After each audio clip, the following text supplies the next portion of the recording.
সেটা হলো আজকে প্রতীকী শাটডাউনের কর্মসূচি দেওয়া হয়েছে এবং তাদের সাথে সকল নার্স কর্মকর্তাবৃন্দ সারা দেশের একাত্মতা পোষণ করে আজকে বিভিন্ন হাসপাতাল এবং নার্সিং কলেজগুলোতে সর্বত্র পালন করা হচ্ছে। আজকের এই প্রতীকী শাটডাউনের মাধ্যমে আমরা যারা দায়িত্বশীল কর্মকর্তা বা দায়িত্বশীল অথরিটি আছেন তাদের কাছে আমরা অনুরোধ জানাচ্ছি যে অবিলম্বে আমাদের যে এই ৮ দফা দাবির প্রথম দাবিটা হচ্ছে নার্সিং অধিদপ্তরকে একত্রীভূতকরণ না করে আমরা যেভাবে আছি স্বতন্ত্র পেশা হিসেবে আমাদের এই দাবিটাকে যেন পালন করা হয় এবং এটাকে যেন এই জায়গায় রাখা হয়, আলাদাভাবে একত্রিত না করে রাখা হয়। বিএসসি সমমানের ডিগ্রি সমমান দেওয়ার জন্য যে দাবি দেওয়া হয়েছে এবং সকলের যে দাবিগুলো দেওয়া হয়েছে সেই দাবিগুলো সবারই জানা। আজকে 14 মাস পর্যন্ত শুধু এটা ঘোরাঘুরি করতেছে, এই টেবিল থেকে ওই টেবিল, এই টেবিল থেকে ফেরত যাচ্ছে, আবার যাচ্ছে, আবার আসতেছে, কোনো ভাবে কোনো কিছু এটা অগ্রসর হচ্ছে না, যেটা নাকি নার্সদের মধ্যে, সাধারণ নার্সদের মধ্যে খুব বিরাজ করতেছে। এবং সেই জন্ম থেকে নার্সদের যে 10ম শ্রেণীতে ঢুকে এন্ট্রি পদ, সেই এন্ট্রি পদের পর থেকে কোনো প্রমোশন নাই এবং সেটা হচ্ছে আপনার ধরেন 25 বছর, 30 বছর, 35 বছর চাকরি করার পরে যখন রিটায়ারে যাচ্ছে তারা 10 নম্বর গ্রেড দিয়েই কিন্তু রিটায়ারে যাচ্ছে। এইরকম অরাজকতা, এইরকম নিয়ম কানুন বাংলাদেশ তথা বিশ্বের কোথাও এটা আমরা দেখি নাই। যখন দেখা গেছে সেই পূর্ব শত্রুতার জের ধরে আজকে এই একত্রীভূতকরণের চেষ্টা চলছে, একটা অধীনস্থ যে একটা অধিদপ্তর এখন ফ্রি আছে সেটাকে একটা আরেকটা অধিদপ্তরের আন্ডারে নিয়ে সে ডিপ্রেস করে রাখার যে পায়তারা চলছে, সেই পায়তারার জন্য আজকে নার্স সমাজ জেগেছে। আমাদের দাবি, আমাদের দাবি, আমাদের দাবি ডিজিএনএম নিয়ে তাল বাহানা। দীর্ঘ 11 মাস যাবৎ আমাদের স্বাস্থ্য উপদেষ্টার কাছে 11 দফা দাবি নিয়ে আমরা উপস্থাপন করেছিলাম। ওনারা আমাদের আশ্বাস দিয়েছেন আমাদের দাবিগুলো মানে বাস্তবায়ন করবেন, কিন্তু বাস্তবায়ন হচ্ছে না। তো আমরা মহাসমাবেশ করেছি আগে, ওইখান থেকে মহাসমাবেশ থেকে আমরা এখন যেখানে আমাদের কোনো এই দাবি দেওয়া নিচ্ছেন না সরকার, সে কারণে আমরা আজকে রাজপথে আসা। আমাদের জেলা প্রশাসকের মাধ্যমে আমাদের সার্বিক প্রধান উপদেষ্টাকে জানিয়ে দিচ্ছি, আমরা আসলে চাই না যে রোগীদের পাশ থেকে এসে রাজপথের আন্দোলন করতে। আজকে আন্দোলনের কারণে সারা বাংলাদেশে জনগণের এবং রোগীদের দুর্বিষহ অবস্থা, তারা কষ্ট পাচ্ছেন। আর আমরা আসলে ইচ্ছে করে তাদেরকে কষ্ট দিতে চাচ্ছিও না, কিন্তু আমাদের কষ্টগুলি যখন সরকার নিচ্ছেন না, আমরাই নিচ্ছেন না, আমাদের দাবি দেওয়াগুলি বাস্তবায়ন করছেন এবং আমাদের তাদেরকে কোনো মানে তাদের সাথে আলোচনায় বসছেন না। সে কারণে আজকে আবার আমাদের 2 ঘন্টা প্রতীকী শাটডাউন। পরবর্তীতে আমরা যখন আমাদের দাবিগুলি মানে বাস্তবায়ন না হবে তখন আমরা আরো কঠোর থেকে কঠোরতর কর্মসূচি আসলে সেটা আমরা বাস্তবায়নের অপেক্ষা করবো। আমাদের দাবি, আমাদের দাবি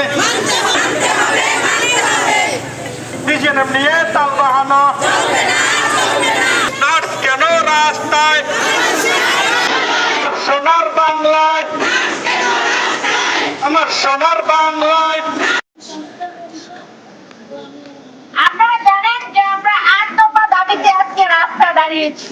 স্বতন্ত্র নার্সিং ও মিডওয়াইফারি অধিদপ্তরকে ভিন্ন অধিদপ্তরের সাথে একীভূত করার অপচেষ্টা বন্ধ করতে হবে এবং জাতীয় নার্সিং কমিশন গঠন করতে হবে। অবিলম্বে নার্সিং ও মিডওয়াইফারি অধিদপ্তর কর্তৃক প্রস্তাবিত নিয়োগ নীতি, অর্গানোগ্রাম, স্ট্যান্ডার্ড সেটআপ এবং এরিয়া প্যাড অনুমোদন ও বাস্তবায়ন করতে হবে। নার্সের পরবর্তী উচ্চতর পদগুলো 9ম হতে 4র্থ গ্রেড উচ্চাপেক্ষা পদ সমর্থনের করে পদোন্নতি সহ সুপার নিউমারি পদোন্নতি দিতে হবে। অবিলম্বে নার্সিং সুপারভাইজার এবং নার্সিং ইনস্ট্রাক্টর পদগুলো 9ম গ্রেডে উন্নতি করতে হবে। ডিপ্লোমা নার্স মিডওয়াইফদের সনদকে স্নাতক পাস সমমান দিতে হবে এবং সকল গ্রাজুয়েট নার্স মিডওয়াইফদের জন্য প্রফেশনাল বিসিএস চালু করতে হবে। বেসরকারি স্বাস্থ্য সেবা এবং নার্সিং ও মিডওয়াইফারি শিক্ষা প্রতিষ্ঠান নার্স নিয়োগের ক্ষেত্রে একটি সুনির্দিষ্ট নিয়োগ বিধি ও মানসম্মত বেতন কাঠামো তৈরি করতে হবে এবং অপ্রশিক্ষিত ও নিবন্ধিত বিহীন ভুয়া নার্স মিডওয়াইফদের বিরুদ্ধে আইনগত ব্যবস্থা গ্রহণ করতে হবে। নার্স মিডওয়াইফদের ঝুঁকি বাধা প্রদান সহ নার্সদের উপর জোরপূর্বক স্বৈরাচারী সরকারের চাপিয়ে দেওয়া নার্সিং ইউনিফর্ম পরিবর্তন করতে হবে।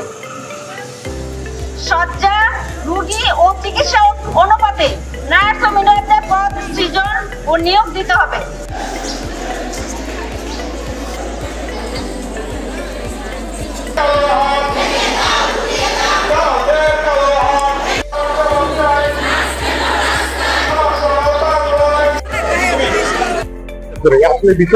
পূর্বশত্রুতা আপনারা জানেন বা জেনে থাকেন, বিভিন্ন সময় মিডিয়াতেও আসে। আমরা নার্স এবং যে একই জায়গায় হসপিটালে ডক্টর নার্স তারা একই সাথে কাজ করে, যার যার প্যারালালি তারা তাদের মতো করে সেবা দেয়। নার্সরা নার্সিং সেবা দেয়, ডক্টররা চিকিৎসা দেয়। এবং সেই ক্ষেত্রে ওনারা সবসময় চাচ্ছেন যে এই নার্সদেরকে তাদের কন্ট্রোল করে রাখার জন্য, ডমিনেট করে রাখার, তাদের অধীনে তাদের কন্ট্রোলে সবকিছু রাখার জন্য। আমরা মনে করব আজকের এই মেডিকেল অধিদপ্তর, নার্সিং অধিদপ্তর এবং অন্যান্য কিছু অধিদপ্তর আছে, ডেন্টাল অধিদপ্তর একত্রীকরণ করা মানে হচ্ছে যে আজকে তাদের কন্ট্রোলে নার্সরা চলে যাওয়া, এবং সেইখান থেকে যাতে আমাদেরকে মুক্ত রাখে, যে অবস্থায় আছি আমরা সেই অবস্থায় যেন থাকতে পারি, সেই জন্য এটাকে আমরা এটা মনে করছি।